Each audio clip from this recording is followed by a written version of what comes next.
살아계신 하나님 아버지, 감사와 찬송과 영광을 올려드립니다. 아멘. 생명을 허락하시고 새날을 허락하시고 저희들의 발걸음을 아버지의 집으로, 주님의 몸된 교회로, 이 은혜의 보좌 앞으로 옮겨주셔서 찬송케 하시고 기도하게 하시고 말씀을 듣게 하시는, 받게 하시니 아버지가 감사합니다. 아멘. 아버지 하나님, 이 자리에 나온 한 심령들이 눈을 열고 입을 열고 귀를 열고 마음을 열어 하나님의 말씀을 듣고 받는 시간 되게 하여 주옵소서. 아멘. 성령 하나님 말씀하시고 임하실 때에 순종하는 이 시간 될 수 있도록 성령 하나님께서 이 시간에 역사하여 주시고 아멘. 저희와 함께하여 주옵소서. 아멘. 예수 그리스도 이름으로 축복하며 기도 올려옵나이다.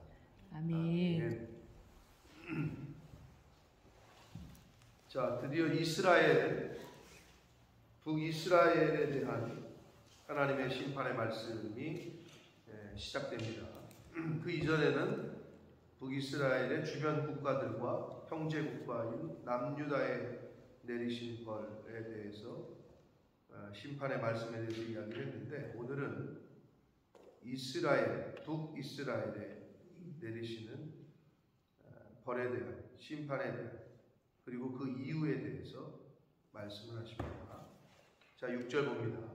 여호와께서 이와 같이 말씀하시되 이스라엘의 서너 가지 죄로 말미암아 내가 그 벌을 돌이키지 아니하니 이는 그들이 은을 받고 의인을 팔며 신 한 켤레를 받고 가난한 자를 팔며, 이렇게 되어 있습니다.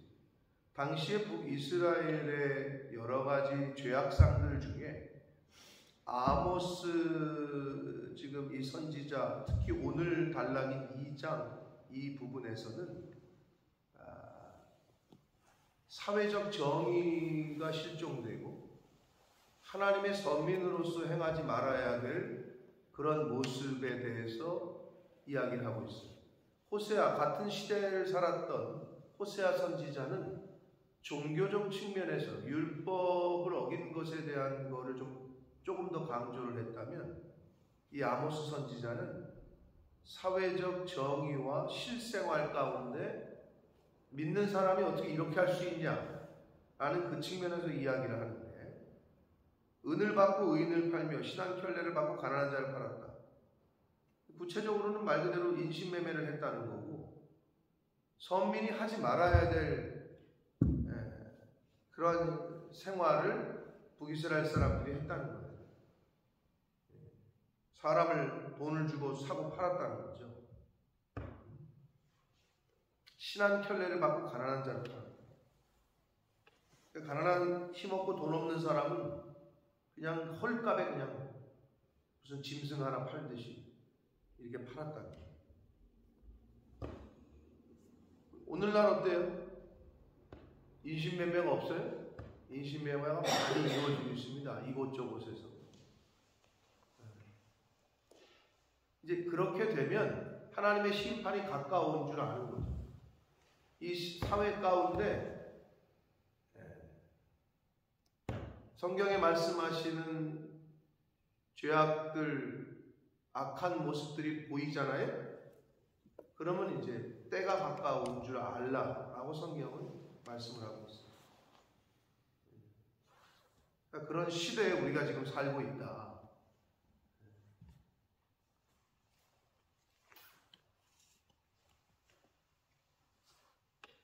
친딸이 혼자 사는 어머니를 약물을 먹여서 살해를 했어요. 그 이유를 물었더니 사망보험금 받으려고. 엄마가 보험이 들어있으니까 죽어야 보험금이 나오거든. 그래서 혼자 사시는 노인네가 죽었는데 국가수의 부검에 약물에 의한 사망이다. 그러니까 당연히 왔다 갔다 한 사람들을 조사했을 거고, 근데 보니까 친딸이야. 왜 그러냐 그랬더니 경제적 어려움이 있어가지고 약물로 죽였다는 거야. 그런데 그 약물이 뭔지는 경찰에 밝힐 수 없다. 왜냐하면 유사한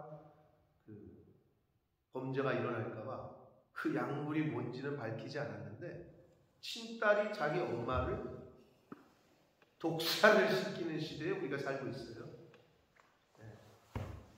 근데 방송에 안 나온 건 더 많을 수도 있을지 몰라요. 근데 아무튼 지금 뭐 때문에? 돈 때문에. 하나님이 없는 사람들은 이렇게까지 된다고. 여러분, 짐승도 그렇게 안 해요. 근데 이 이성이 있다라고 하는 배운 인간이 내 엄마를 독사를 시켜서 돈을 타내야 되겠다. 이런 거는 이성이 없는, 영이 없는 짐승은 할 수가 없어요. 무슨 짐승이 독사를 시켜요. 근데 인간은, 하나님이 없는 인간은 이럴 수 있다. 그게 오늘 대한민국에서 일어난 일입니다. 어제 일어난 일이겠죠. 뉴스에 나오는 거 보니까. 어제 잡혀가지고 인터뷰한 내용이 나오더라고요.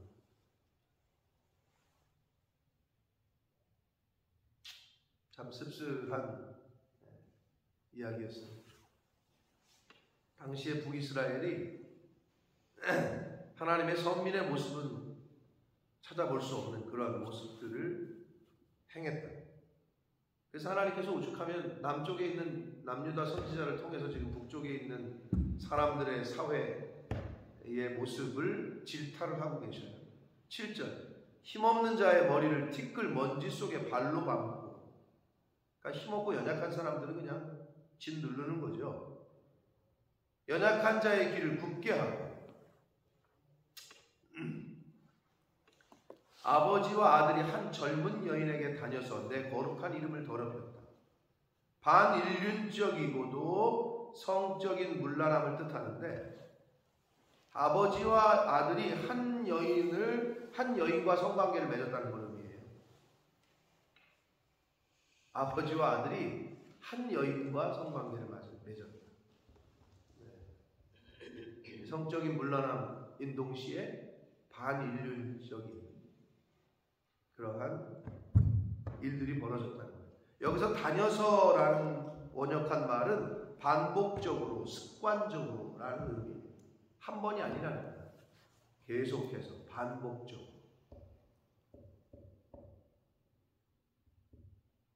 8절, 모든 제단 옆에서, 이 제단은 이방 신전의 제단을 말합니다. 모든 제단 옆에서 전당 잡은 옷 위에 누우며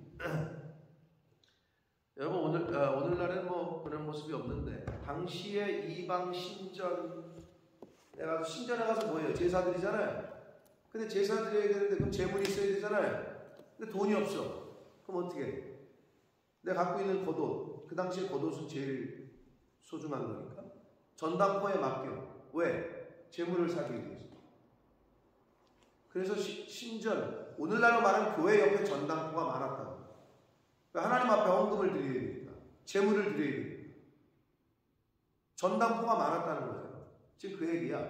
그래서 전당 잡은 옷 위에 누우며 그들의 신전에서 벌금으로 얻은 포도주를 마셨다. 그러니까 가난하고 힘없는 사람들을 착취해가지고 전당 잡은 옷에 누웠다. 그만큼 어렵고 가난한 사람들을 착취하고 그들의 신전에서 벌금으로 얻은 포도주를 마셨다. 그러니까 그들이 돈 바꾼 걸로 포도주를 사가지고 마셨다는 거예요. 하나님을 떠난 사회의 모습의 단면을 보여주고 있습니다. 그러니까 북이스라엘이 갈 때까지 간 거죠. 사실은 이런 사회적인 모습을 보여주는데, 자, 그러면서 아모스 선지자는 가나안 땅을 정착하게 되는 과정을 회고하고 출애굽의 구원의 역사, 하나님의 출애굽의 기적의 구원의 사건을 회고하면서 언급을 합니다. 9절 보시면, 내가 아모리 사람은 가나안 땅 원주민인데, 그러니까 가나안 민족들 전체를 의미한다고 보시면 돼요. 아모리 족속은 가나안 땅 이렇게 보시면 돼요. 가나안 땅에 들어갈 때에 그들 앞에서 아모리 사람을 하나님께서 멸해 주셨고 그들의 키가 백향목 높이와 같고 강하기는 상수리 나무 같으나 12정탐꾼이 정탐을 했을 때 10명은 뭐라고 표현했죠? 가나안 땅 사람들을 보고 와가지고 기억 안 나요? 뭐라고 얘기했죠? 안악자손, 네피림, 거인이다. 우리는 그들의 뭐 잽이 안 된다 한마디로. 네? 자이언트다 걔네들은 자이언트.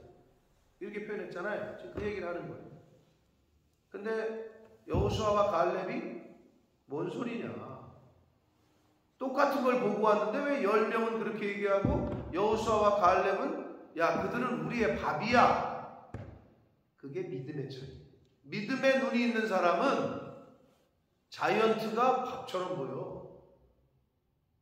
저와 여러분이 세상을 살아갈 때 필요한 게 바로 믿음의 눈인 거지. 현실로 나보다 2배나 커. 나보다 돈도 많어. 저걸 어떻게 이겨? 그런 사람은 못 이겨.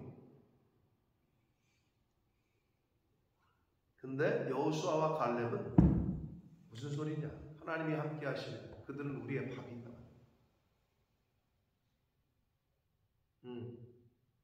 열정탐꾼은 뭐라고 표현했죠? 메뚜기다. 그러니까 메뚜기 신앙과 밥 신앙. 그들은 자기네들을 스스로 메뚜기라고 여겼어. 그러니까 메뚜기가 되는 거죠. 그런데 믿음의 눈이 있는 사람은, 믿음이 있는 사람은 똑같은 걸 보고도 다르게 보여요. 할 수 없다라고 여기지 않고 할 수 있다라고 생각합니다. 믿음이 있는 사람은 부정적이 아니라 긍정적이에요. 근데 믿음이 없는 사람은 해보지도 않고 우리는 메뚜기야. 우리는 깨갱이야. 여러분 주변에 믿음이 있는 사람이 많은지 믿음이 없는 사람이 많은지를 되돌아보십시오. 특히 가정에서부터. 남편과 아내가 믿음으로 하나님을 믿는 믿음으로 신앙이 같이 성장하지 않고 이렇게 차이가 나잖아요. 그래서 이제 절름발이 신앙인데 다리가 같아야 똑바로 걷죠. 근데 예를 들어 남편은 이렇고 아내는 이렇거나 남편은 여기 올라와 있는데 아내는 여기 있는데 남편이 여기 있잖아. 그럼 다리가 안 맞으면 어떻게 해요? 쩔뚝쩔뚝하니. 그럼 절름발이 신앙이에요. 그러니까 믿음이 있는 사람은 남편이건 아내건 할 수 있어. 해보자. 믿음이 없는 사람은 못해. 시작이 안 돼. 둘이 하나가 안 되는데 어떻게 시작해? 그래서 같이 크는 게 중요한 거예요. 거기에 플러스 이제 자식들까지. 교육을 잘 받고 믿음 안에서 자란 아이들은 엄마 아빠가 이렇게 해나간다 그러면 뭐 순순히 따라오든지. 근데 거기에 믿음이 없는 자녀들은 뭐라 그러냐? 하지 말라고. 발목을 잡아. 발목을. 가만 안 된다. 발목을 잡아. 그러면 그 가정에서 하는 모든 일은 탄력을 받을 수가 없어요. 계속 토론만 있겠지. 믿음의 눈으로 바라보는 사람과 현실적인 눈으로 바라보는 사람과 아예 부정적인 사람과 이게 섞여 있으면 어떻게 돼요? 무슨 앞으로 가. 계속 시끄럽기만 하는 거야. 뭔 얘기를 하는 거야. 근데 그때는 어떻게 해요? 여러분 10명이 부정적인 보고를 했어요? 2명이 믿음의 눈에 보고를 했어요? 그럼 어떻게 해? 다수결로 했으면 어떻게 돼? 가나안 땅 못 가지. 10대2인데? 근데 하나님은 다수결이 아니잖아요. 니들이 어떻게 얘기하면 가라. 그래서 가잖아요. 다수결로 했으면 가나안 땅 못 간다니까. 그래서 결국 그 2명만 여호수아와 갈렙만 복을 받잖아요. 그게 성경에서 주는 메시지예요.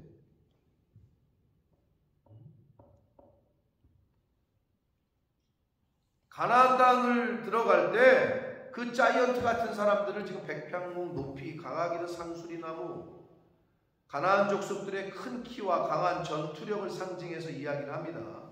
근데 뭐라 그래요? 내가 그 위에 열매와, 나는 여기서 하나님이죠, 그 아래에 뿌리를 진멸했다. 모든 것을 완전히 진멸했다 라고 말씀하십니다. 그러면서 또 내가 너희를 애굽 땅에서 이끌어내어 40년 동안 광야에서 인도하고 아모리 사람 즉 가나안 땅을 너희가 차지하게 하였고. 자, 가나안 땅 정착 과정 거꾸로 되짚어가는 거죠. 너네가 가나안 땅에 어떻게 들어왔고 출애굽해가지고 내가 너희들을 어떻게 광야에서 인도했고, 지금 이 얘기를 하고 있어요. 그럼 이 얘기를, 과거에 이 얘기를 왜 하는 거죠? 가나안 땅 정착 과정과 출애굽 사건은 뭐예요? 결국 하나님의 은혜요, 하나님의 기적과 같은 함께 하심이요. 그렇죠? 예수 믿는 사람이 이 세상 살면서 자비와 긍휼을 베푸는 그런 자비로운 사람, 긍휼을 베푸는 사람이 되는 첫 번째 이유는 하나님의 은혜를 잊지 않고 기억하는 사람이에요. 네가 나한테 이래? 이게 어디서, 그게 아니라 그렇게 해도 나는 하나님의 십자가의 은혜를 입은 사람이지. 하나님이 나를 용서하시고 나 같은 거를 구원해 주신 그 은혜를 기억하는 사람은 똑같이 긍휼과 은혜를 흘려보낼 수 있어요. 왜? 그래서 사랑을 받아본 사람이 사랑한다고, 용서를 받아본 사람이 용서를 한다고, 긍휼을 입어본 사람이 긍휼을 베푼다고. 근데 반대로 되잖아요. 부정적인 부모 밑에서는 부정적인 자식이 나와요. 정죄하고 심판하는 것만 배워본 사람은 자식도 똑같이 정죄하고 심판하는 것만 똑같이 돼. 당연한 거지, 부전자전이니까. 그러니까 부모된 자들은 아주 굉장히 자식들의 모델이기 때문에, 거울이기 때문에 그걸 피해갈 수가 없는 거예요.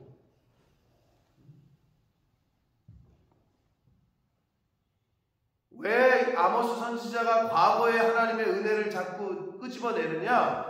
그걸 니네가 잊어버렸다는 거지. 아니, 그 은혜를 입은 너희가 어떻게 이렇게 할 수 있니? 지금 이 말이에요. 100만 달란트, 100만 달란트 탕감받은 자가 뭐 몇십 달란트 빚진 자를 갖다가 감옥에 쳐놓는, 그게 우리의 모습이 돼서는 안 됩니다. 아멘. 여러분, 그렇게 사시면 안 돼요. 근데 그렇게 살고 있을지 몰라. 왜? 생명을 받았는데 돈 몇 푼 안 갚는다고 죽이려고 해요. 그걸, 여러분의 생명을, 영원 구원의 은혜를 그것과 바꿀 수 있어요? 못 바꾸잖아. 그런데도 이 땅에 살고 있다 보니까 그게 최고인 줄 알고, 너 내 돈 안 갚으면 죽어. 예수 믿는 사람들이 그렇게 산다. 그렇게 되면 하나님의 진노가, 하나님의 심판이 이제 가까운 거예요. 11절, 또 너희 아들 중에서 선지자를, 너희 청년 중에서 나시린을 일으켰다. 나시린은 이제 구별된, 하나님의 앞에 구별된 사람들이잖아요. 그렇게 하나님께서 이스라엘 백성들 중에서 선지자와 나시린을 일으켰는데, 이스라엘 자손들아, 과연 내가 그렇게 하지 않았냐? 너희들에게 그런 은혜와 기적을 베풀고 하지 않았냐? 이 말이에요. 이는 여호와의 말씀입니다. 12절, 그러나 너희가 나시린, 구별된, 하나님 앞에서 구별된 사람으로 포도주를 마시게 하였고, 또 선지자들에게 명령하여 예언하지 말라 하였다. 오늘날로 말하면, 오늘날도 이런다고 그랬잖아요. 제가 목사님 설교 끝나면 전화해가지고, 목사님 그렇게 설교하시면 안 되고요, 그런 설교는 조금 그렇다 라고 얘기한다니까요. 요즘 많은 교회들에서 그렇게 뭐 이렇게 좀 나무라는, 그리고 이혼에 관한, 무슨 음란에 관한, 요즘 혼전 순결에 관한 이런 설교는 안 하시는 게, 그게 말이 되는 소리요? 지금 이 얘기요. 선지자에게 명령하여 예언하지 말라. 하나님의 말씀을 하지 말아라 라고 했다는 거야. 이 말도 안 되는 이야기가 이 당시에 있었다는 거지, 북이스라엘에. 근데 죄송하지만 영국 교회는 내가 모르겠어. 한국 교회는 있다고 내 선후배들이 얘기를 하더라고. 그래서 내가 아니 어디 그런 교회가 있고 그런 성도들이 어디 있어요? 그랬더니 양 목사가 한국 교회를 떠난 지 오래돼서 몰라. 근데 실제로 있대요.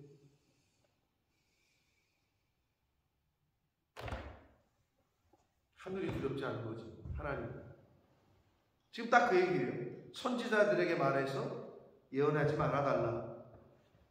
하나님의 말씀, 의로운 책망, 하나님의 말씀을 듣기 싫어하는 것은 자신을 해하는 것과 같습니다. 자신을 멸망시키는 것과 같아요. 그러니까 하나님의 말씀을 취사 선택하려고 그래, 인간이. 내 귀에 좋은 말만 들으려고 그래. 근데 제가 누누이 말씀드리잖아요. 말씀을 들을 때 걸리잖아요. 껄끄럽잖아요. 내 귀에 거슬리잖아요. 그게 나에게 주시는 하나님의 말씀이라니까. 그 부분이 내가 좀 부담스러워. 그 부담을 가지라고 주시는 거라니까, 하나님이. 근데 그걸 깨닫지 못하고 부담스러운 거는 아멘으로 받지 않고 마음에 딱 닫고, 내 귀에 들리기 좋은 것들은 삼키고, 달면 삼키고 쓰면 뱉는, 이게 가장 어리석은 사람이에요. 근데 여러분, 달면 삼고 쓰면 뱉는 거를 누가 잘하죠? 박 권사님? 어린애가 잘해요? 어른이 잘해요? 어린애죠. 그럼 어른은 쓴 게 몸에 좋은 거요. 쓴 거 잘 먹고 단 거, 야, 단 거 안 먹어. 누가? 어른이. 100%야. 하나님의 말씀을 들을 때 쓴 거를 잘 삼키잖아? 그건 어른이에요. 신앙이 그 정도 된 거예요. 그걸 다른 말로 신앙에서는 단단한 것을 먹어. 근데 그게 안 되는 사람은 젖만 먹는 거지. 왜? 애니까. 아직 어리니까. 정확하잖아요. 애들은 달면 삼키고 쓰면 뱉어요. 근데 어른은 쓴 게 몸에 좋다 해가지고 쓴 거는 삼키고, 야, 단 거 이거 싫어. 이게 어른이에요. 여러분은 신앙의 어른이십니까? 아이이십니까? 오늘 이 하나님의 물음에 스스로 대답을 해보시기 바랍니다. 북이스라엘 백성들은 이 하나님의 선지자에게 예언하지 말라. 이거 말도 안 되는 소리고. 근데 그랬다는 거예요. 그러니 하나님이 아수르를 일으키실 수밖에 없었지. 아수르라는 대군을. 13절 보라, 곡식단을 가득히 실은 수레가 흙을 누름같이 내가 너희를 누르리니. 이거는 하나님의 무거운 심판을 비유하는 거예요. 여러분 니아까 끌어봤어요? 저는 어려서부터 니아까도 끌고, 내가 니아까 끌다가 딸딸이라고 하는 경운기를 타니까 얼마나 좋은지. 제가 초등학교 6학년 때 경운기를 끌어봤는데, 경운기 시동 어떻게 거는지 아시어요? 어떻게 걸죠? 시동, 경운기 시동? 김현수 본사님 아세요? 모르죠? 경운기가 뭔지는 아세요? 네, 그거 시동 어떻게 거는지 알아요? 모르죠? 집사님 알아요? 어떻게 한다고? 땡겨? 아니면 뭐 자동차처럼 이게 키 돌려? 아니면 뭐 버튼을 눌러? 어떻게 하는 줄 알아요? 모르죠. 몰라요, 경운기를? 야, 그래도 이 정도 시대 때면은 경운기 많이 봤을 텐데. 아니, 어떻게 시동 거는지 모르겠어요. 아, 그건 몰라요? 그건 한 번도 본 적 없어요? 아, 그렇구나. 경운기는 어떻게 시동 거냐면요, 야, 별걸 다 가르쳐주네. 나보다 나이를 10년씩이나 더 정한 사람들은 나는 도대체 어디 산 거고 여러분들은 어디 산 거예요? 자, 경운기는 버튼이나 키가 아니야. 요렇게 생긴 걸개가 있어. 딱 요만해. 한 20cm, 30cm? 요렇게 생겼어. 그럼 이걸 딱 끼워. 벨트가 이렇게 있고 엔진 부분에 그걸 끼워 딱 맞춰. 그 다음에 이걸 돌린다고 계속. 그래가지고 이렇게 돌리면은 엔진이 탁 걸리면서 그러면 이걸 딱 빼야 돼. 그러면 딸딸딸딸딸딸딸 하면서 그래서 딸딸이 가는 거야. 털털털털털털털 이렇게 되는 거야. 그걸 엔진을 내가 돌리는 거야. 이렇게. 이제 기억나셨어요? 김집사님? 어디서 본 것 같아요? 네? 그러면 이제 니아가를 끌다가 경운기를 끄니까 너무 좋던데 니아가를 끌고 갈 때 여러분 뒤에다 짐을 많이 실으면 어떻게 돼? 바퀴가 눌리잖아. 무게에 의해서. 그렇게 눌리잖아요. 짐을 많이 실으면.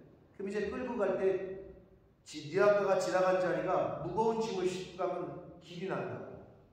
그것처럼 수레에다가 짐을 흙을 누름같이 내가 너희를 누를 거라는 거야. 무거운 하나님의 심판을 이렇게 표현을 했어요. 14절 빨리 다름박질하는 자도 도망할 수 없으며 강한 자도 자기 힘을 낼 수 없으며 용사도 자기 목숨을 구할 수 없다. 하나님의 심판에 피할 자 없습니다.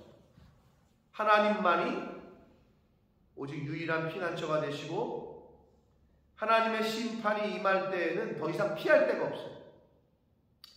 회개의 기회조차 이때는 없어요. 그 전에 하나님이 말씀하실 때 그 전에 회개하고 빨리 돌이켜야 돼. 끊을 거 끊고. 피할 수가 없어요. 도망갈 자 없고 이겨낼 사람이 없어요. 여러분 성경은 계속 그걸 얘기해 줍니다. 그러니까 빨리 나의 못된 습성이나 옛사람의 모습이나 하나님이 싫어하시는 것들이 있으면 빨리 지금 정리하셔야 돼요. 아니면 나중에는 기회가 없다.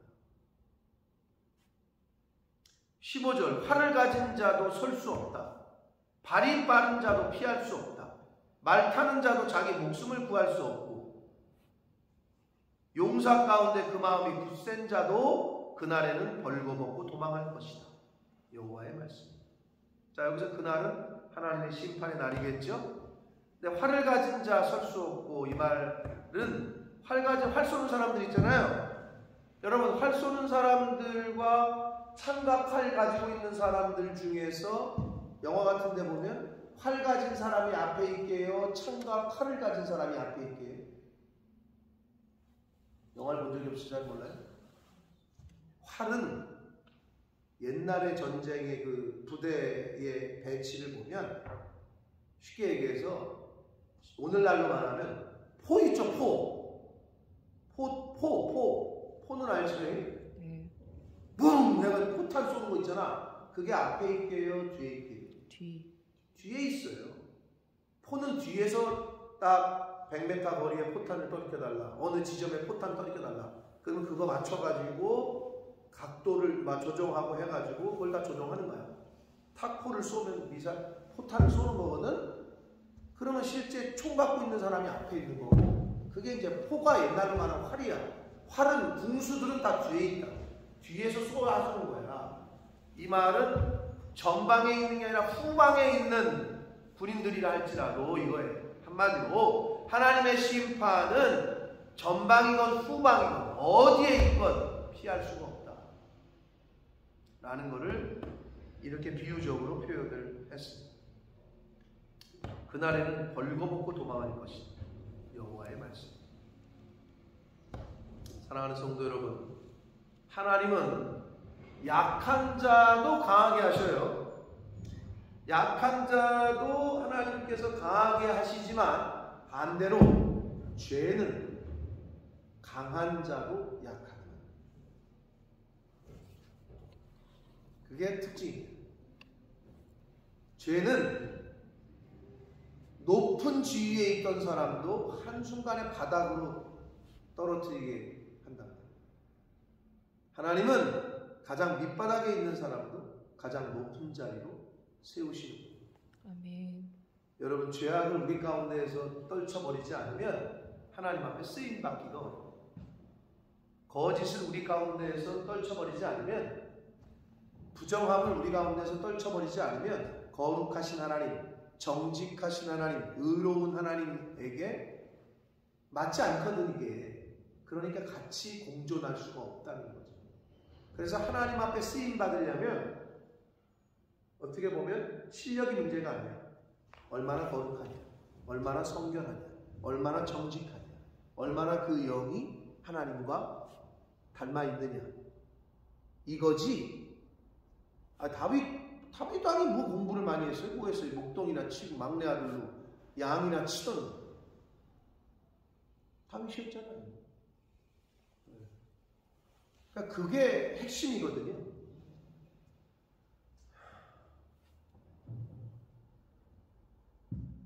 북이스라엘의 모습, 어떻게 이럴 수 있을까 하지만 죄송하지만 오늘날 우리들이 사는 현 시대에도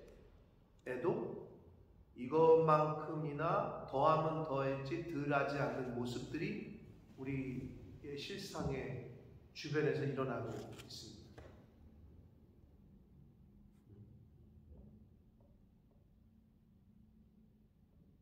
뭐 대한민국뿐만 아니라 전 세계를 통틀어 아까 말한 인신매매 지금도 어마어마하게 벌어지고 있고,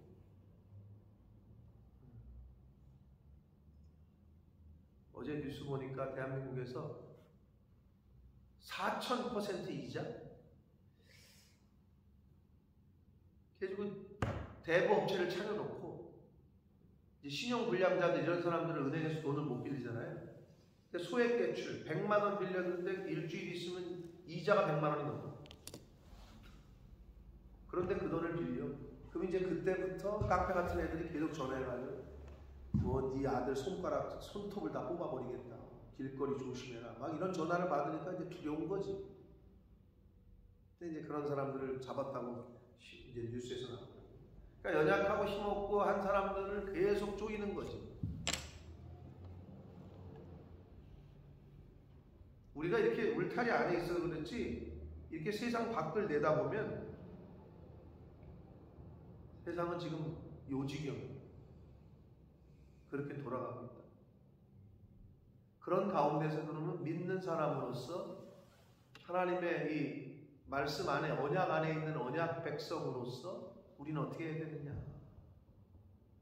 일단 나를 돌아보고 나 자신을 돌아보고 사회를 향해서 울고 중보해서 기도해야 되는 선지자적인 자세, 제사장적인 자세, 중보자로서의 자세를 우리가 가져야 돼요. 왜? 저와 여러분은 사회를 바꿀 수는 없어요. 그걸 할 수 있는 분은 하나님입니다.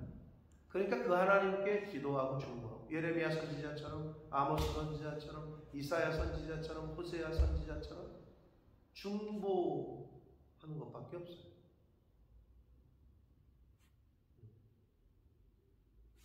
그게 이제 이 시대를 사는 크리스찬 성도로서의, 믿는 사람으로서의, 선민으로서의 자세다.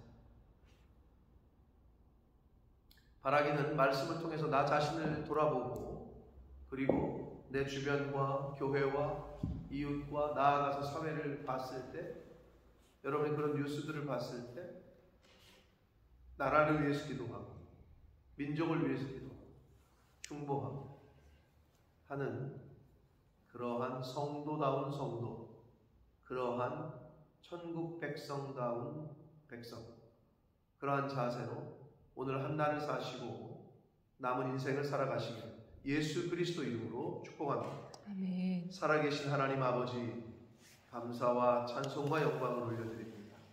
오늘도 저희들에게 은혜를 주셔서 저희들 이 자리에 지금 이렇게 있게 하시니, 새날을 맞이하게 하시니 하나님 감사합니다. 아멘. 오늘 하루를 하나님이 주신 생명과 시간과 건강과 이 모든 것들을 가지고 오늘 하루를 살아갈 때에 맡기신 사명, 맡기신 일에 충성하게 하시고, 아멘. 또 그 속에서 빛과 소금의 역할을 잘 감당하며 제사장으로서의 역할, 선지자로서의 역할, 중보자로서의 그 역할을 잘 해나가는 오늘 한날이 되어지도록 성령 하나님 함께하여 주옵소서. 아멘. 예수 그리스도 이름으로 축복하며 기도 올리옵나이다.